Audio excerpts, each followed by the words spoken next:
Estamos en la serie El Evangelio de Dios. El tema para hoy, y más bien es un tema que está alrededor de una pregunta, y es: ¿qué opinión tienes de ti mismo? ¿Qué opinión tienes de ti mismo? ¿Qué opinas de ti mismo? Cuando te paras frente al espejo, ¿qué opinión tienes de ti mismo? Cuando estás en una conversación o estás haciendo alguna actividad, ¿qué opinión tienes de ti mismo? Y tal vez podamos sumar una otra pregunta, y es: ¿qué piensas tú que opinan los demás de ti? ¿Qué opinan los demás de ti? Yo sé que muchos podrían pensar y decir lo que opinen o piensen los demás. Entonces permíteme volver a la primera pregunta. ¿Qué opinión tienes de ti mismo? ¿Qué opina Dios de ti? ¿Qué piensa Dios de ti? Por la forma en la que has estado viviendo estos días, ¿qué opinión tiene Dios de tu caminar? Si pudieses tomar un café con Él, y permíteme ilustrarlo de esa manera, entendiendo que cuando nos acercamos en oración a Él es un tiempo de una comunión íntima, profunda, pero ilustremos esto de esta manera. Si pudieses tomar un café con Dios y lo tuvieses frente a frente, y Él, ¿qué diría de ti? ¿Qué comentaría de tus actitudes, de las actividades en las que has estado en los días pasados? Yo creo que muchos tendríamos un momento incómodo con el Señor, pensando en que no podemos esconder nada, pensando que no podemos ocultar nada. Es como que Dios nos dijese: ¿qué fue de ese pensamiento? ¿Qué pasó el día martes en la noche a las 11 cuando estabas sentado frente a tu televisor? Hijo, hija, explícame. ¿Qué opinión tiene Dios de ti? Sabemos que somos hijos de Él. Sabemos que hemos sido comprados a precio de sangre. Sabemos que vamos a estar con Él por toda una eternidad. Nuestra identidad ha cambiado, somos nuevas criaturas, pero en medio de nuestro caminar, insisto en mi pregunta: por un lado, ¿qué opinión tienes de ti mismo? Por otro lado, ¿cuál sería la opinión de Dios respecto a ti? Y considerar comparar ambas opiniones. Romanos capítulo 12, los versículos 3 al 8, obviamente son una continuación de los versículos 1 y 2, es así de profundo. Pero yo no quiero que pierdas de vista los versículos 1 y 2, tenlos en mente. Es más, solo por un tema de recordar, vamos a leer Romanos 12, versículos 1 y 2, y continuamos con los versículos 3 al 8 para recordar de qué está hablando Pablo. Estamos entonces en Romanos capítulo 12, versículo 1 al versículo 8, pero nuestro enfoque en esta mañana va a ser del versículo 3 al versículo 8. Dice la palabra: así que, hermanos, os ruego por las misericordias de Dios que presentéis vuestros cuerpos en sacrificio vivo, santo, agradable a Dios, que es vuestro culto racional. No os conforméis a este siglo, sino transformaos por medio de la renovación de vuestro entendimiento, para que comprobéis cuál sea la buena voluntad de Dios, agradable y perfecta. Versículo 3. Porque en virtud de la gracia que me ha sido dada, digo a cada uno de ustedes que no piense de sí mismo más de lo que debe pensar, sino que piense con buen juicio según la medida de fe que Dios ha distribuido a cada uno. Pues así como en un cuerpo tenemos muchos miembros, pero no todos los miembros tienen la misma función. Así nosotros, que somos muchos, somos un cuerpo en Cristo e individualmente miembros los unos de los otros. Pero teniendo diferentes dones, según la gracia que nos ha sido dada, usémoslos. Si el de profecía, úsese en proporción a la fe. Si el de servicio, en servir. o el que enseña en la enseñanza, el que exhorta en la exhortación, el que da con liberalidad, el que dirige con diligencia, el que muestra misericordia con alegría. ¿Notas la conexión que existe entre el versículo 2 y el versículo 3? ¿Recuerdas que lo que Pablo nos dijo es que debemos dejar que Él nos transforme, cambie nuestra forma de pensar? Y esto era únicamente posible permitiendo que la luz de la palabra de Dios ilumine nuestras mentes y corazones, despejando toda mentira que traemos del sistema del mundo. Este es el poder de la palabra. Es esta renovación de la mente de la que está hablando Pablo. Llegamos al Señor con una visión de la vida, ¿no es cierto? Con un concepto de lo que es familia, educación, relaciones, lo que tú quieras. Pablo está diciendo, esa filosofía, esa visión que has adoptado por los años que has caminado o has transitado en el sistema del mundo, debe ser transformado por la renovación de su mente, y esto es posible solo por medio de la palabra. Entonces, en mi caminar cristiano, en mi vida cristiana, mi mente se va renovando todo el tiempo. En mi caminar o en mi peregrinaje a lo largo de mi vida, hasta que Él venga o me llame a su presencia, mi mente, mi vida va a estar siendo transformada de tal forma que yo pueda ver las cosas desde su perspectiva, desde sus estándares, desde la verdad del Evangelio. Esto está hablando Pablo. Esto es lo que nos dijo la semana pasada. Entonces, lo que hoy va a hacer Pablo es señalar cómo este evangelio debe transformar 3 áreas en nuestra vida. Y esta es la ruta para nuestro mensaje. Primero, el evangelio debe transformar nuestra forma de pensar respecto a nosotros mismos. El evangelio debe transformar nuestra forma de pensar respecto a nosotros mismos. Segundo, este evangelio debe transformar nuestra forma de pensar respecto a los demás miembros de la iglesia. Tercero, el evangelio debe transformar nuestra forma de pensar respecto al uso de los dones. Si tú seguiste la lectura o leíste junto a mí, tuviste que notar que hay estos 3 aspectos en estos versículos 3 al 8 de Romanos capítulo 12. Que tengamos una forma de pensar correcta, adecuada de nosotros mismos. Que tengamos una forma de pensar correcta, adecuada de los otros. Y finalmente, que podamos pensar de manera apropiada, correcta, respecto al uso de los dones. No creo que hoy alcancemos a cubrir este tercer aspecto. Lo vamos a dejar para la siguiente semana, pero vamos a ver los 2 primeros aspectos de los que Pablo quiere hablar. Entonces, primero, veamos, es que el evangelio debe transformar nuestra forma de pensar respecto a nosotros mismos. Una vez más, leamos el versículo 3 de Romanos capítulo 12. Porque en virtud de la gracia que me ha sido dada, digo a cada uno de ustedes que no piense más de lo que debe pensar, sino que piense con buen juicio según la medida de fe que Dios ha distribuido a cada uno. Hace un momento yo comentaba respecto a la conexión que existe entre el versículo 3 y el versículo 2. En este versículo 3 que acabamos de leer, Pablo usa 4 veces la misma palabra griega usada en el versículo 2 para hablar de nuestra mente. ¿Tú notaste esto? En el versículo 3 menciona 4 veces la palabra o la expresión mente.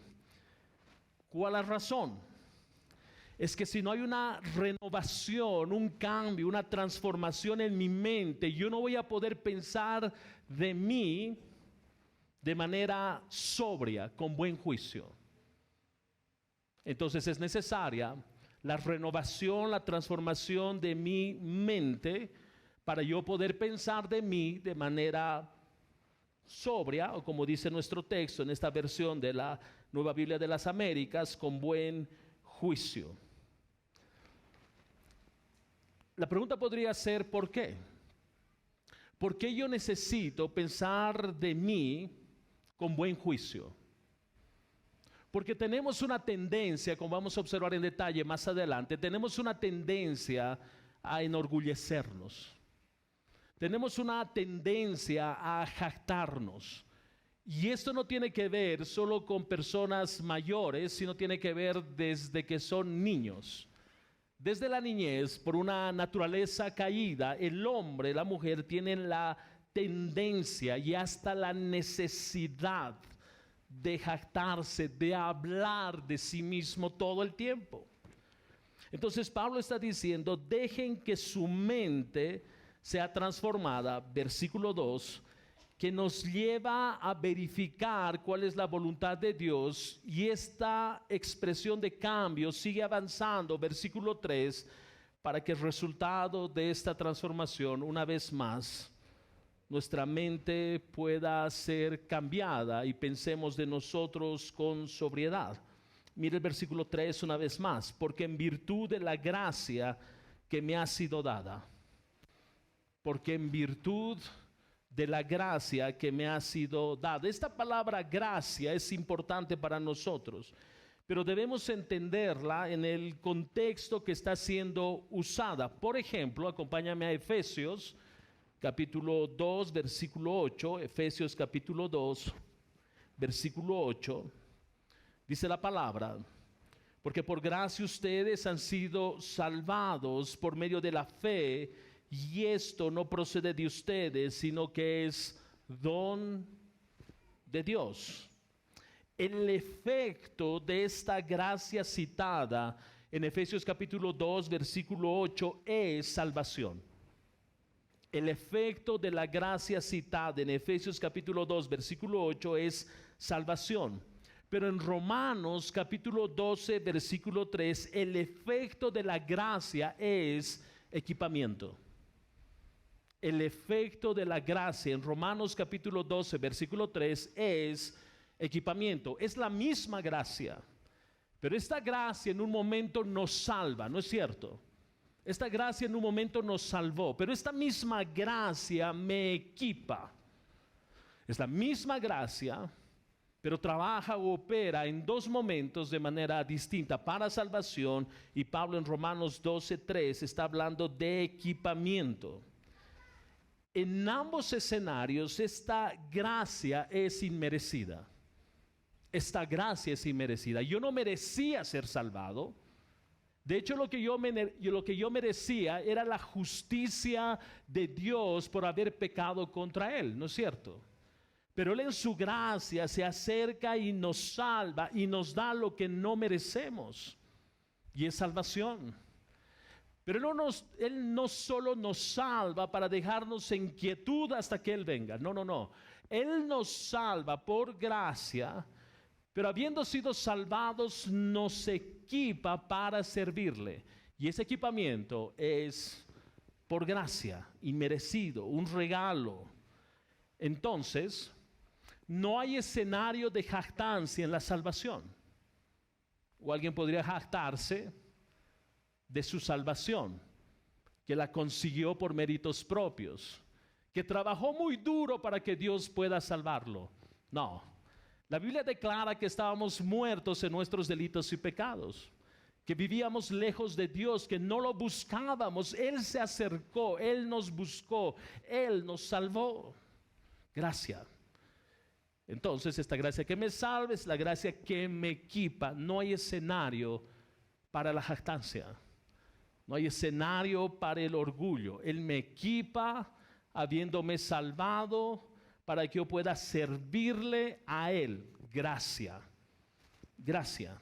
Todo lo que tú tienes, talentos, dones, es gracia del Señor. Es gracia del Señor. Entonces, cuando Pablo usa esta palabra gracia, tiene en mente Romanos capítulo 1, versículo 5, donde él dice que por gracia ha recibido el ser apóstol.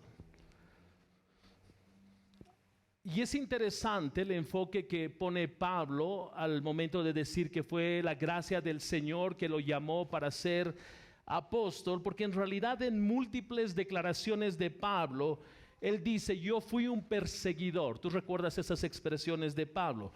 Yo soy el más pequeño de todos ellos, haciendo referencia al resto de los apóstoles. Él dice: yo soy como abortivo. Yo no merecía nada del Señor, yo no merecía este llamado, yo no busqué este llamado, sino que Él se acercó a mí para darme de su gracia y hacerme apóstol. Y eso debe llamar nuestra atención. Es que aún la disposición del corazón para poder hacer algo por la causa del reino no es mi buen corazón, es su gracia. Es su gracia que me mueve para hacerlo. Entonces, con esa autoridad apostólica, pero escucha bien, no en el título, sino en el carácter, no en el título, en el carácter, Pablo nos dice: no piensen de sí mismo más de lo que debe pensar, sino piense con buen juicio, según la medida de fe que Dios ha distribuido a cada uno. ¿Quién tenía horizontalmente derecho a jactarse? Pablo, ¿no es cierto? Aún antes del Señor, ¿tú recuerdas el currículum de Pablo?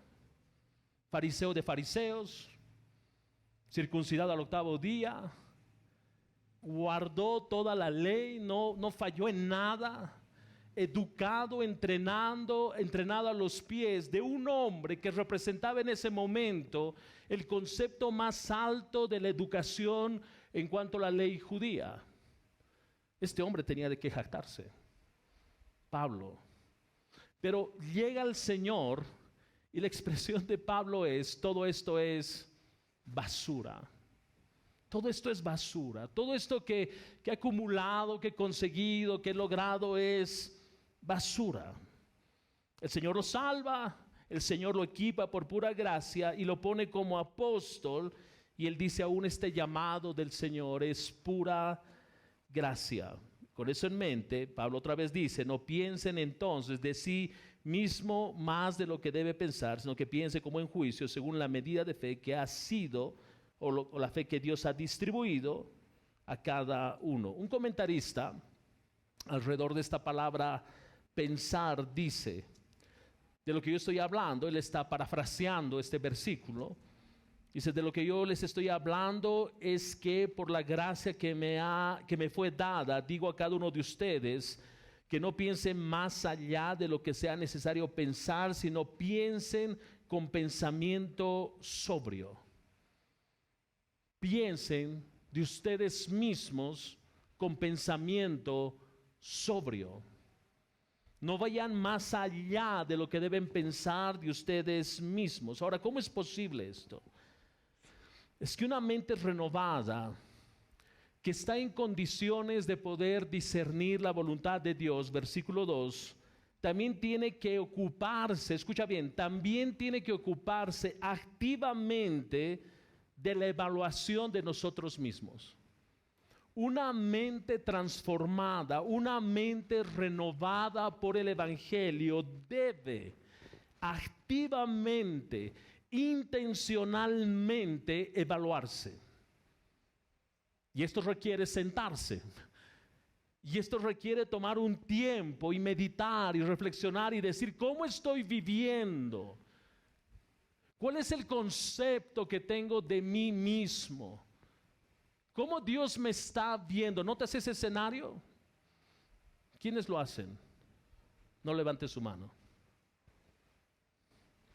Tomamos poco tiempo para reflexionar. Y lo que Pablo está diciendo es: sean intencionales, ocúpense activamente de evaluarse a ustedes de manera constante. ¿Cuál es la razón? Tenemos una tendencia a estimarnos más de lo que debemos. ¿Has notado que nosotros normalmente siempre estamos bien, pero los otros están mal? Nosotros estamos bien, los otros están equivocados. Mi pensamiento es correcto, el pensamiento de ellos está mal. Mis actitudes son correctas, los de ellos están mal, sus actitudes no son apropiadas. ¿No es normalmente nuestra reacción? Creer que nosotros todo lo podemos, todo lo sabemos, somos casi perfectos y que el resto siempre está mal. Pablo, frente a esa realidad, dice: intencionalmente, ocúpate activamente de evaluarte a ti mismo. Evalúate a ti mismo. Y tú vas a coincidir conmigo, espero, que este es uno de los aspectos donde la Biblia y la psicología humana se oponen entre sí. Nos dicen la mayor parte de los psicólogos humanistas que el problema número uno del hombre es la baja autoestima. Si una persona es tímida, tiene un problema de autoestima. Si se aleja de los demás, tiene un problema de autoestima. Pero el problema en la gran mayoría no es ese. El problema en la gran mayoría no es ese. El problema en la gran mayoría, si no en todos, es el yo. Es el yo. Cuido mi yo. Quiero lucir de cierta manera. Quiero que me vean de cierta manera. Quiero que me aprecien de cierta manera. Tenemos una autoestima demasiado alta. Nuestro corazón tiende a intoxicarse con nuestro propio yo. ¿En qué piensas la mayor parte de tu tiempo? En ti. La mayor parte del tiempo te aseguro que pienses en ti. ¿Qué ropa me voy a poner? ¿Cómo me voy a peinar? ¿Cómo me van a ver? ¿Cómo voy a hacer esto? ¿Cómo esto? Y todo es alrededor de mí. Y uno podría preguntar, y es más, estoy escuchando, ¿y eso está mal? Ok, los que rieron fueron los que... sí. Pablo no está diciendo, no pienses en ti, no está diciendo aquello, sino no pienses de manera desmedida en ti. Por supuesto que tienes que pensar qué te vas a poner. Y algunos deben pensar, o algunas deben pensar cómo te vas a peinar. Pero el énfasis de Pablo no es ese. El tema de Pablo es que damos demasiado énfasis a nuestro yo. Todo debe girar alrededor de nosotros, cómo me siento, cómo me veo, qué opinan, cómo me miran, cómo me tratan. Y nota lo siguiente, somos muy creativos al buscar que las conversaciones giren en torno a nosotros, porque todo se trata de mí. ¿No te ha pasado? ¿No? Lo voy a ilustrar. Alguien se acerca a ti y te pregunta, ¿cómo estás? Y tú estás a punto de responder y te dicen, no, yo estoy muy mal y me siento triste, ha sido una semana dura, usted no sabe lo que he sufrido, las cargas que llevo, ha sido complicado, todo alrededor tuyo. Cuando te sientas en la mesa y alguien está comentando algo, tú necesitas decir algo que para ti es más importante que lo que esa persona está diciendo. Eso es de lo que Pablo está hablando. Yo, y más tarde, si hay tiempo, yo. Permítame abrir un paréntesis muy breve. Padres, cuidado. Padres, cuidado. Debemos tener una opinión sobria de nuestros hijos. Debemos tener una opinión sobria de nuestros hijos. Y no estoy diciendo que no es bueno celebrar éxitos, logros, que no es bueno estimular a que las cosas se hagan con excelencia y cuando son hechas, reconocer aquello. Pero hay padres que rebasan esa línea Y a veces la opinión de los hijos, porque piensan que son demasiado sabios, termina siendo como ley. O hay padres que presumen en demasía. Ay, si estos chavos fueran como mis hijos. Si pensaran como mis hijos. Si viviesen como mis hijos. Si hicieran las cosas como mis hijos. Bueno, quiero darte una noticia. Tus hijos no llegaron de otro planeta. Tus hijos no son la última Coca-Cola en el desierto. Tus hijos, como tú, nuestros hijos como nosotros, necesitan de Cristo. Nuestros hijos necesitan tener de ellos mismos una opinión sobria. Y tú, papá, sabes de lo que estoy hablando. Porque tú sabes cuando tus hijos empiezan a hablar de manera arrogante, orgullosa, jactanciosa. Cierro mi paréntesis. Nosotros todos tendemos a creer que somos más de lo que somos.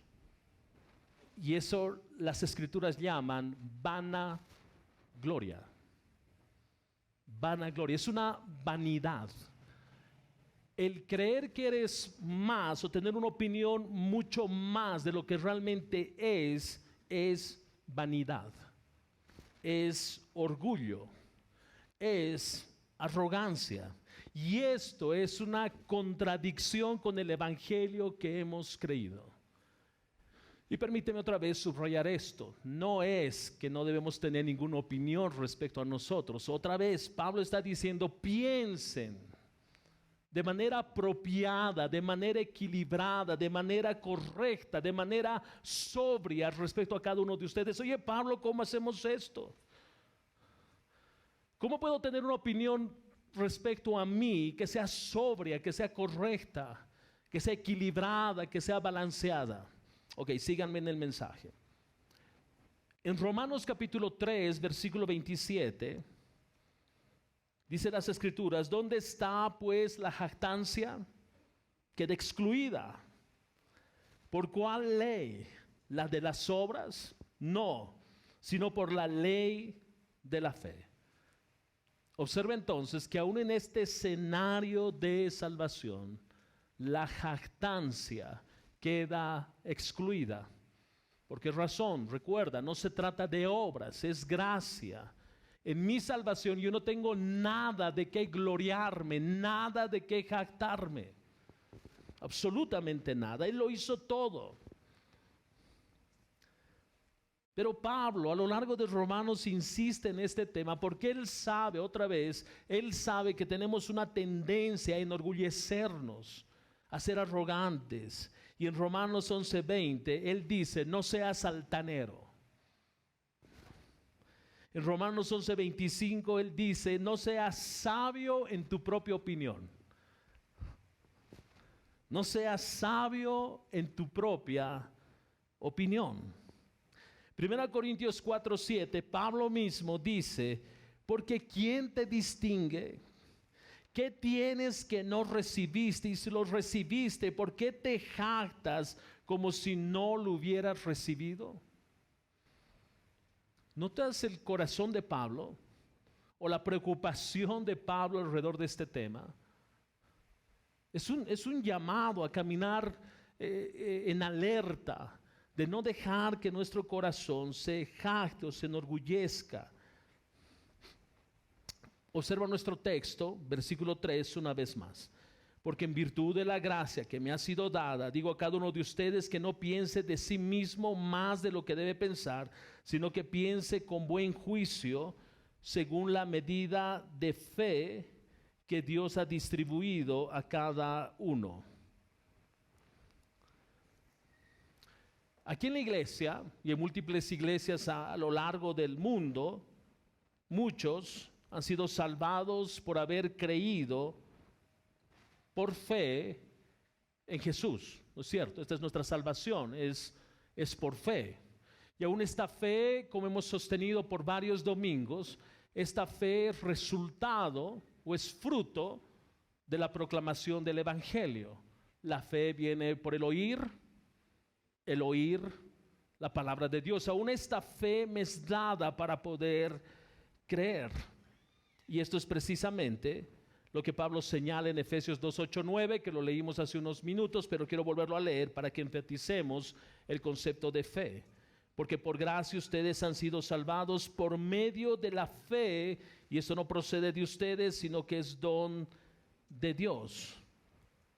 Lo que Pablo está expresando en Romanos 12:3 no es la fe salvadora. Efesios, como observamos el término gracia, habla de salvación. Y en Efesios el término fe también tiene que ver con salvación. Pero en Romanos 12:3, gracia tenía que ver con ¿qué? Equipamiento. Y ahora fe tiene dos sentidos. Primero, Pablo está hablando de la medida de la fe. La medida de la fe. Y en el texto original, esta palabra medida es metrón. Escucha bien. Es un parámetro con el cual podemos medirnos. Y este parámetro es el mismo para todos los cristianos. Esto es la verdad del Evangelio que el cristiano ha creído. La cruz de Cristo nos permite medirnos con moderación y sobriedad. De esta fe está hablando Pablo. De esta fe está hablando Pablo. Entonces, ¿qué significa esto? Que cada vez, recuerda el llamado de Pablo, que cada vez activamente revisemos nuestro corazón alrededor de no tener una opinión más alta de la que debemos tener, sino que sea una opinión sobria. ¿Cómo lo hago? Pablo me dice, Dios te ha dado una medida, una vara para medir. ¿Cuál es esa vara? Su evangelio y la cruz. Su palabra y la observación de la cruz. ¿Cómo funciona? Yo debo sentarme, debo reflexionar a la luz del Evangelio, no sobre mis propias opiniones.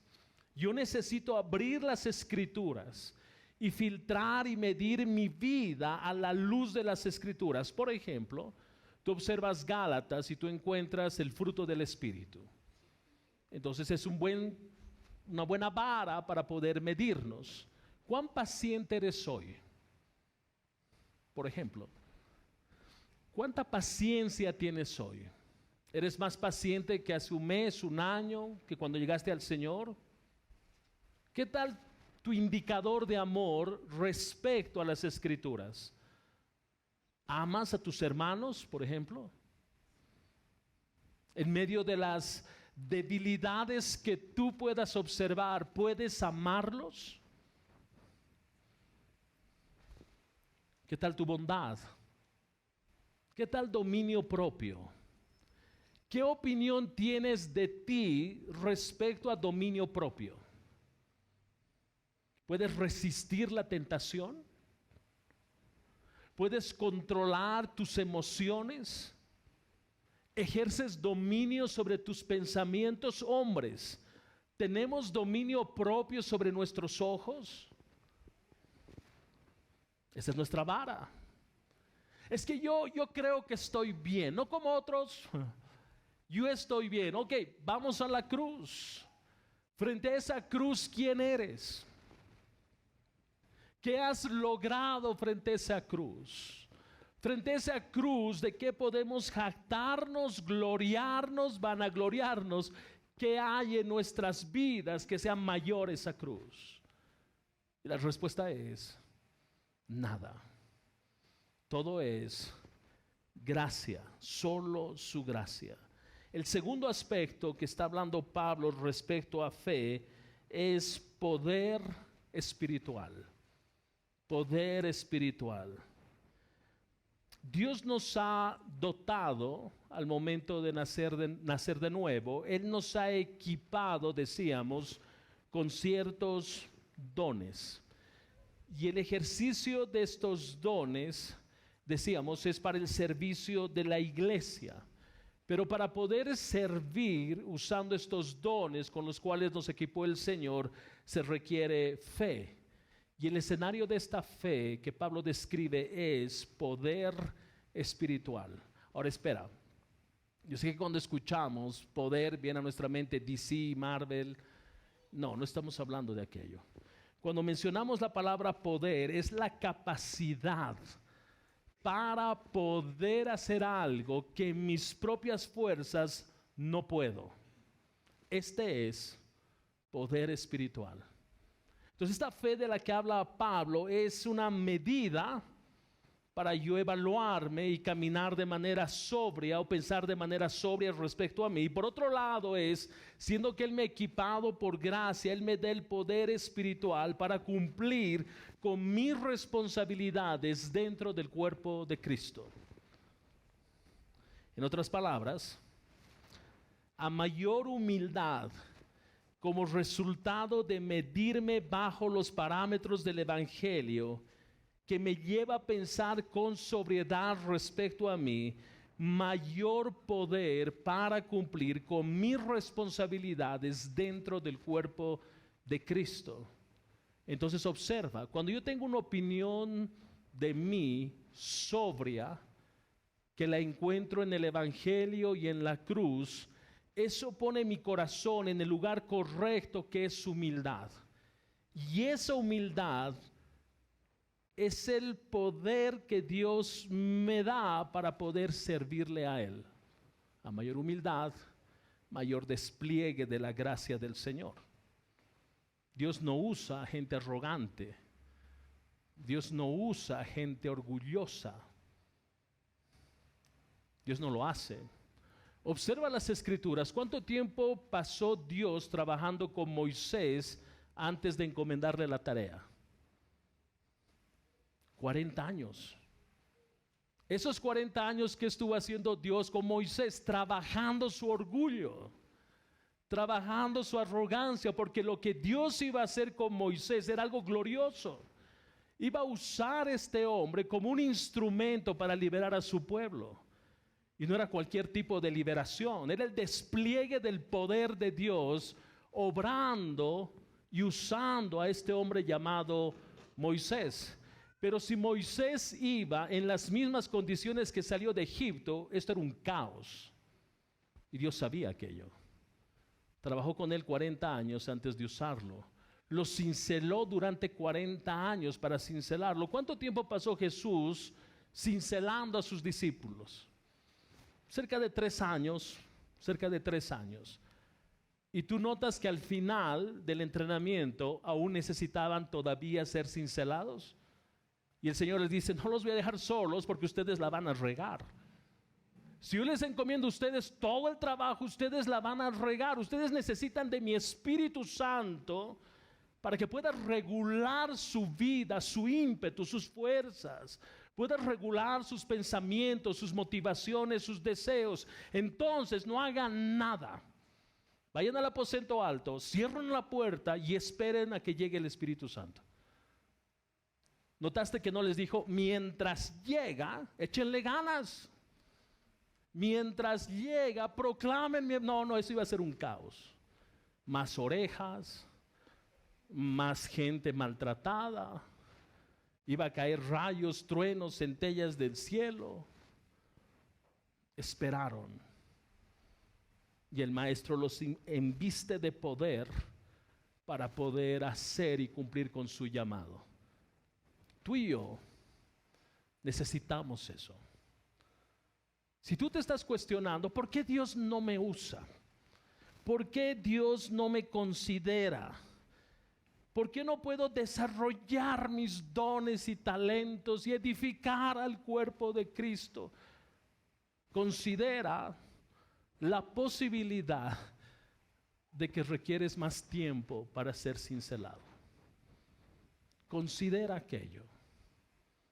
Considera que todavía tienes jactancia. Es que yo necesito servir porque si yo no estoy, mira cómo funciona, hecho, no funciona. Yo necesito hacer algo, No. Dios quiere carácter antes que talento. Dios quiere un corazón humilde, sensible, antes que capacidades. No es que los talentos y capacidades no sean importantes, pero para Dios el carácter es más importante que el talento. Y todos estamos siendo cincelados. Algunos Dios nos ha puesto un aguijón para recordarnos todos los días que dependemos de su gracia. ¿Recuerdas el aguijón de Pablo? ¿Por qué le fue dado ese aguijón? Hay una palabra que le he venido repitiendo. ¿Por qué le fue dado ese aguijón? Para no jactarse, para no enorgullecerse. Este aguijón le llevaba a Pablo a decir: Señor, hoy te necesito. Señor, hoy calma este dolor. Hoy fortaléceme para que pueda proclamar tu evangelio. Hoy dame la gracia suficiente para poder servirte. Este fue el aguijón de Pablo. Algo que lo ponía en su lugar. ¿Cuál es tu aguijón? ¿Qué es lo que Dios está cincelando en ti? El otro aspecto que Pablo aborda alrededor de esta medida de fe, y como lo hemos mencionado, la fe es un regalo de Dios, y este regalo de Dios en el contexto que estamos revisando estos versículos tiene que ver con estos dones que Él ha dado. Y la realidad es que hay dones que son más visibles que otros, ¿no es cierto? Tú revisas la palabra y hay ciertos dones que son más visibles que otros, pero eso no hace superior a los demás. Que un don sea más visible que el otro no hace que este hermano que tiene ese don visible sea más importante que aquel que probablemente sí tiene un don, pero su don probablemente no es tan visible. Porque todos hemos sido comprados por la misma sangre. Siendo que todos hemos sido comprados por la misma sangre, ¿hay alguien que sea más importante que otro? ¿Alguien fue comprado por una sangre distinta? ¿Un color distinto? El énfasis de Pablo es ese. Tú debes mirar tu vida, debes mirarte a ti mismo con sobriedad, porque la sangre que a ti te compró es la misma sangre que compró a tu hermano. No hay jactancia, no hay arrogancia. Dios no tiene hijos favoritos en la iglesia. Dios no tiene hijos favoritos. Dios no tiene hijos especiales. Yo he escuchado algo como: no, pero Dios tiene íntimos. O sea, si tú tienes comunión con Él, tú eres un hijo que camina en intimidad con Él. Pero no es que Dios dice: solo a ellos y con ellos voy a tener intimidad y a ellos les voy a revelar estas cosas y los voy a equipar. No, no, no. El llamado es su iglesia, que fue comprada con la misma sangre derramada en la cruz del Calvario. Todos somos iguales, todos hemos sido equipados, todos tenemos al Espíritu Santo en nosotros, quien nos equipa para servir. ¿Hay jactancia? ¿Hay arrogancia en esto? Cuando pensamos de nosotros con sobriedad, esto elimina, escucha bien, esto elimina la falsa humildad. Cuando pensamos de nosotros mismos con sobriedad, esto elimina la falsa humildad. Y esto es importante porque la falsa humildad lleva a muchos a pensar que no tienen nada que aportar. Lleva a muchos a pensar que no son necesarios, ¿no? Llevan a muchos a creer que no tienen nada para aportar. Y esto es como un disfraz de humildad. Es que quiero dar lugar a otros. Es que quiero que otros sirvan. Es que yo veo que como que no hay nada para mí. ¿A qué te huele eso? Sí, a orgullo. El tema de fondo no es humildad. El tema de fondo es un orgullo, es arrogancia, es jactancia, como lo describe Pablo. Porque si tú tienes dones, si Dios te ha dado capacidades, eso decíamos que no te hace superior, más bien te pone en un escenario de mayor humildad. Y esa humildad, recuerda, es dependencia a aquel que me equipó, a aquel que me dio lo necesario para que yo pueda servir. Mira lo que dice 1 Corintios capítulo 12, versículos 4 y 7, 4 al 7. Pablo dice en 1 Corintios 12, 4, 7, ahora bien, hay diversidad de dones, pero el Espíritu es el mismo. Hay diversidad de ministerios, pero el Señor es el mismo. Y hay diversidad de operaciones, pero es el mismo Dios el que hace todas las cosas en todos. Pero a cada uno, escucha bien creyente, pero a cada uno se le da la manifestación del Espíritu para el bien común. Es como que Pablo estuviese diciendo, no hay miembros inservibles en el cuerpo de Cristo, porque todos han recibido un don de parte del Señor para la edificación de la iglesia. Si tú no estás usando el don que Dios te ha dado, y de hecho, escucha bien, vamos a hablar de eso la siguiente semana en detalle, pero quiero subrayarlo ahora. Todos, habiendo nacido de nuevo, todos, sin excepción, todos los creyentes tienen por lo menos un don. Un don. Y el llamado es, úsalo. Úsalo. Porque si tú no usas el don que Dios te ha dado, tú estás robando a la iglesia lo que Dios quiere hacer a través tuyo. Entonces nos estás privando de ser bendecidos, edificados, estimulados a la fe por el uso de tu don. Observa 18 y 20, versículos 18 y 20 de 1 Corintios. Ahora bien, Dios ha colocado a cada uno de los miembros en el cuerpo según ¿qué? Le agradó. Se me durmieron los de multimedia. 1 Corintios 12, versículos 18 al 20. Ahora bien, Dios ha colocado a cada uno de los miembros en el cuerpo según ¿qué? Le agradó. Tú estás donde estás, en este momento, donde a Él le agrada. Pero si tú no estás donde debes estar, tú estás en desobediencia. Dios no te ha llamado para que ocultes tu don, lo guardes, lo escondas. No, no, no. Dios te ha llamado para usarlo. Pero el Señor dice, ahora bien, Dios ha colocado a cada uno de los miembros en el cuerpo según le agradó. Y si todos fueran un solo miembro, ¿qué sería del cuerpo? Sin embargo, hay muchos miembros, pero un solo cuerpo. Y eso nos lleva a nuestro segundo punto. El Evangelio debe transformar nuestra forma de pensar respecto a los demás miembros de la iglesia. El Evangelio debe transformar nuestra forma de pensar respecto a los demás miembros de la iglesia. Observa conmigo el versículo 4. Pues así como en un cuerpo tenemos muchos miembros, pero no todos los miembros tienen la misma función. Así nosotros, que somos muchos, somos un cuerpo en Cristo e individualmente miembros los unos de los otros.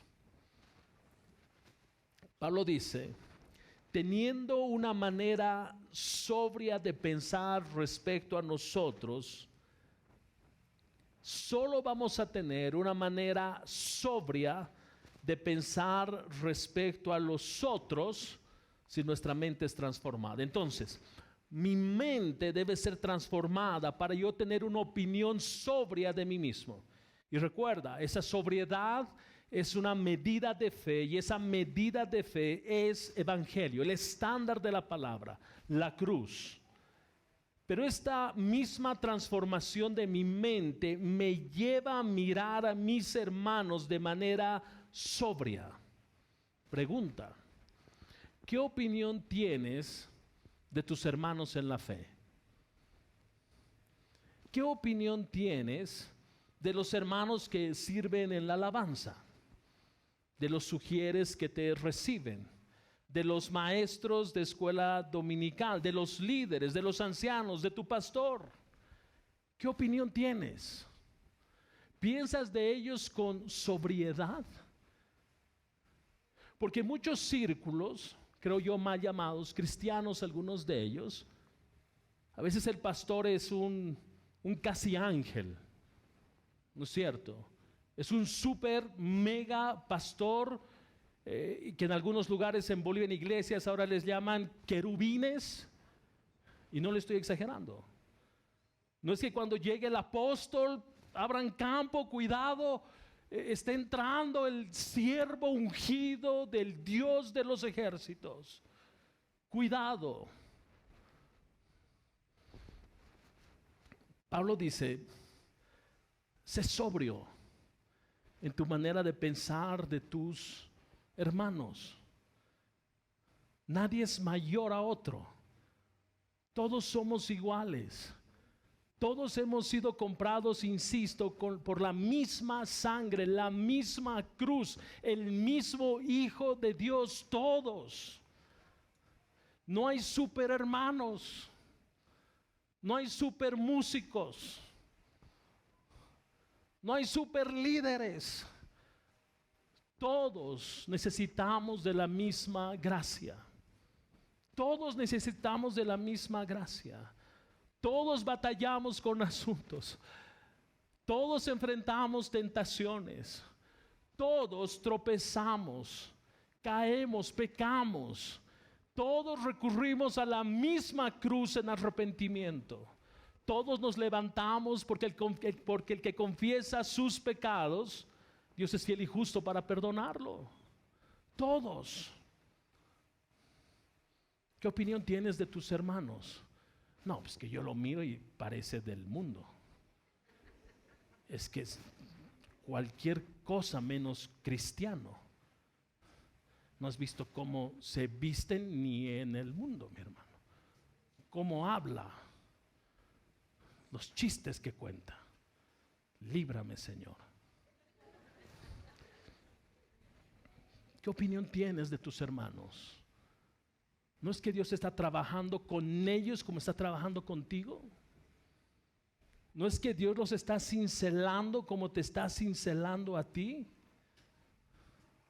¿No es que Dios nos ha llamado a amarnos los unos a los otros? Yo sé que algunos podrían decir, es que hay algunos hermanos cuesta amarlos. Ese es un buen escenario. ¿Sabes por qué? Porque tu oración debe ser, dame gracia para amarlo como tú lo amas. Gracia para amar a aquellos hermanos que son difíciles de amar. ¿Tú crees que eres fácil de amar?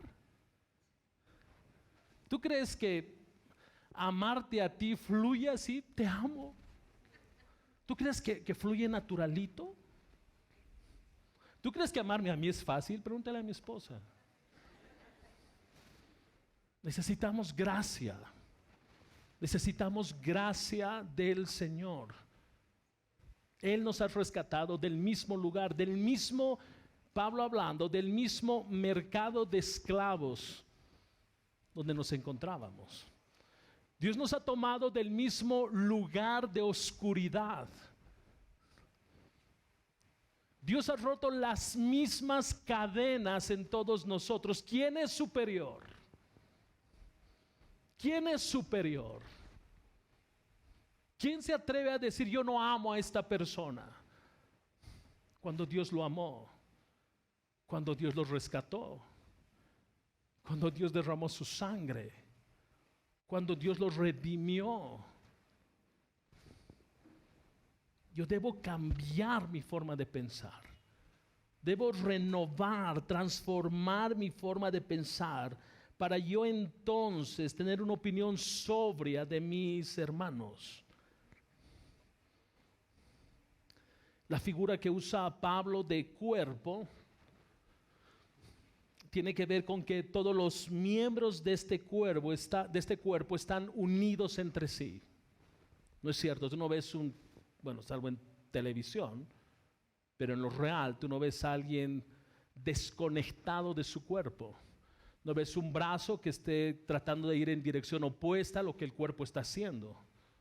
Tú no ves a los pies queriendo ir en aquella dirección y el resto del cuerpo en otra dirección. Todo el cuerpo está conectado. Y hay un autor que dice que esta conexión del cuerpo, que esta unidad del cuerpo está sellada por la sangre de Cristo. ¿Qué significa? Que dependemos los unos de los otros porque pertenecemos al mismo cuerpo de Cristo. Esta es la idea, escucha bien. Dependemos los unos de los otros porque pertenecemos al mismo cuerpo de Cristo. La pregunta es, si tú perteneces al cuerpo de Cristo, ¿cómo lo haces? Arrepentimiento y fe. Habiendo nacido de nuevo, Dios nos conecta con su cuerpo. Y en este cuerpo hay una dependencia, ¿no es cierto? ¿Tus dedos dependen de qué? De tu mano. Y tu mano de tu brazo. Y tu brazo de ese Homero. Y ese Homero del resto de tu cuerpo. Dependemos. Tú dependes del hermano que está junto a ti, del que está detrás tuyo, del que está delante tuyo, del que está al otro lado del salón. Tú dependes de él, porque la sangre de Cristo fluye por este cuerpo. Hay un sentido de dependencia, porque hay un sentido de dependencia. Alguien decía, el reconocimiento de que Dios es quien da los dones es indispensable si hemos de tener una estima razonable de nosotros mismos y de otros. John Stott dice, todas las partes del cuerpo tienen funciones distintas, pero juntos forman un solo cuerpo y cada parte es indispensable para que el cuerpo funcione adecuadamente. Lo mismo sucede en la iglesia. Cada miembro debe beneficiar al resto y beneficiarse del resto según el don o los dones que Dios ha dado a cada uno. Vuelvo a mi pregunta. ¿Qué opinión tienes de ti? ¿Cuál es la opinión que tienes de ti? La segunda pregunta que hicimos al inicio. ¿Qué opinión tiene Dios de ti? Tercera pregunta. ¿Qué opinión tienes de tus hermanos en la fe? Y la cuarta pregunta es, ¿Dios tiene la misma opinión que tú respecto a tus hermanos? Tú vas a hallar que casi siempre no.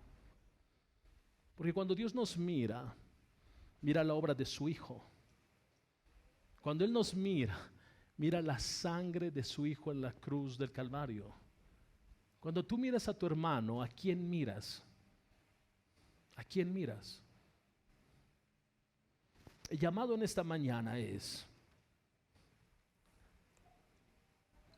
siéntate, reflexiona activamente a la luz de la medida, del estándar de la palabra y compara tu vida con ella. Porque es fácil compararnos con los demás, ¿no es cierto? Yo no soy tan como él. Yo no soy tan como ella. Yo estoy bien. No. Ellos no somos tu medida, no somos tu estándar. La palabra sí. Párate frente a ella. ¿Dónde estás? Y tú vas a descubrir que lo que requerimos frente a esta medida es gracia. Y eso nos lleva a un escenario de humildad, de no pensar más de lo que debo pensar acerca de mí, sino de pensar acerca de mí con sobriedad. Segundo ejercicio, tu tarea para esta semana. Siéntate, reflexiona a la luz de la palabra y piensa cómo miras a tus hermanos en la fe. ¿Qué opinión tienes de ellos? Si tú hallas que tu opinión no armoniza con lo que la palabra dice, el camino es, pide a Dios gracia. para que te ayude a amarlos como Él los ama. Para que te ayude a extender gracia cuando tú sientes que lo que menos mereces, hermano, es gracia, lo que mereces que el Señor se lo lleve. Necesitamos gracia. Necesitamos gracia. Si tú nos visitas en esta mañana, si tú nos acompañas en esta mañana y tú no has nacido de nuevo, el camino es arrepentimiento y fe. Porque no hay manera de ser parte del cuerpo de Cristo, de caminar en unidad con el cuerpo de Cristo si no hemos nacido de nuevo. La invitación es esa: arrepiéntete y cree. Arrepiéntete de tus pecados y cree que la cruz, que la obra de Cristo es suficiente para perdonarte y para salvarte. Vamos a orar.